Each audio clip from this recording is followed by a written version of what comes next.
we figure out how much of the gross production tax is dependable. What's the lowest oil has gone in recent history? If it's $30 a barrel, or figure out what that level is. What's a baseline? How much revenue does that generate? And I think you could safely plug that much revenue into the budgets of state agencies. Anything over that, I would, as soon as we're fiscally able to do it, move it into a capital expenditure account where it's available. It can only be spent on one-time capital expenditures, roads, bridges, buildings, things of that nature, but does not get plugged into the budgets of state agencies, where if there is a drop in the price of oil, all of a sudden you're having to lay off social workers or do other things that are not helpful to our provision of services to the people of the state of Oklahoma. And hope that it doesn't fall below what you've decided is the lowest that it has gone historically. And if you have to then put off a capital project, you put off a capital project, but it doesn't wreak havoc with the budget of the state of Oklahoma. But how do you do that now when the state of Oklahoma is relying on every dollar it can get, including everything above that cap? Well, a couple of ways. There's some things that I've proposed that have not yet been done by the state. I do advocate doing away with the capital gains loophole, and it's important to understand that this is not a historic change. This was adopted in 2004, went into effect 2005. So from statehood until 2005, capital gains in Oklahoma were taxed as ordinary income. The federal government has a specific capital gains tax. We didn't. We define capital gains, but it's simply income. And primarily it's from things like the sale of stock, the sale of bonds. If you buy property as an investment, empty real estate, and 10 years later you sell it for a profit, the profit is income. And our income tax rate has been lowered from 7% to 5%. And my feeling is that it should be restored to the income status that it had before, and people should pay the 5% on it that they did from statehood until the 2000s. We lowered it on a very interesting and noble experiment, and I can't say it was a bad idea. We lowered it on the theory that the people who derived the windfall from not having to pay taxes on it would reinvest that money, and that it would result in higher tax revenues for the state. But the experts who examined it for the commission that's doing this work pointed out that over a 5-year period it generated $9 million in additional revenue and cost us like $475 million in lost revenue. So they said the net loss was horrible, and the experts recommended that one be disposed of, done away with. The commission voted to keep it, and notwithstanding the commission's recommendation, the state Senate voted to repeal it, and it's currently in the House of Representatives, where the indications are it's not going to get a hearing, it's not going to get a vote. I think it needs a hearing, and I think it needs a vote. It's a loophole that primarily benefits the very wealthy, primarily, not exclusively, and it is not doing what we passed it to do. To me, that's going to be a litmus test on these kinds of incentives. If they're doing the job, keep them. If they're producing jobs, if they're helping the economy, keep them. And I don't care who's benefiting. If the bottom line is the state of Oklahoma is better off, then keep them on the books. But if they're not doing what they were intended to do and they're costing us money, we cannot afford to subsidize those kinds of operations, and I'll be in favor of repealing them. Historically, the revenues have been going in the other direction to the wind power companies as opposed to us deriving revenue from the turbines themselves. I think the legislature was correct in abolishing the renewable energy credits going forward. and they're wrestling with whether to cap the credits on the companies that had already installed turbines based on that promise. And I can understand the sentiment involved because they are making a great deal of money. And we're second in the nation now in production of energy by wind.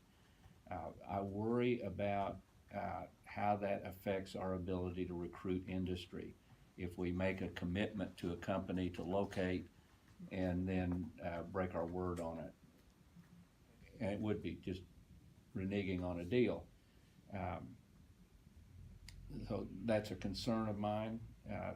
None of that is part of my platform, but they're very legitimate questions because if the legislature doesn't resolve them this year, we'll be facing those questions next year. Because we did not opt in, we've had lowering of reimbursement rates on Medicaid services to both hospitals and nursing homes. And, you know, hospitals in Oklahoma City are not a whole lot different than hospitals in rural Oklahoma, except there are more of them in Oklahoma City. So if one hospital goes belly up in Oklahoma City or Tulsa, or even Muskogee, or maybe even Enid, it's not going to have a huge impact other than loss of jobs on the well-being of the people that live in that community. But you take a community that only has one hospital or clinic or only one nursing home, and it goes out of business because reimbursement rates keep dropping, and that is going to be a substantial hardship on that community. When we talk about making economic development a 77 county proposition, and you're trying to sell a company on locating in a county that has no hospital, that's a tough sell. Not to mention the human impact. Somebody that's not able to get to a hospital quickly in an emergency or having to drive to the next county to visit a loved one in a nursing home. That's the human impact that I think is often overlooked. I really think some of the people who were so against that thought that money was going to the 150,000 Oklahomans. It doesn't. They never see it. They never touch it. It goes to medical providers who are providing the care for those citizens, and it helps keep them open.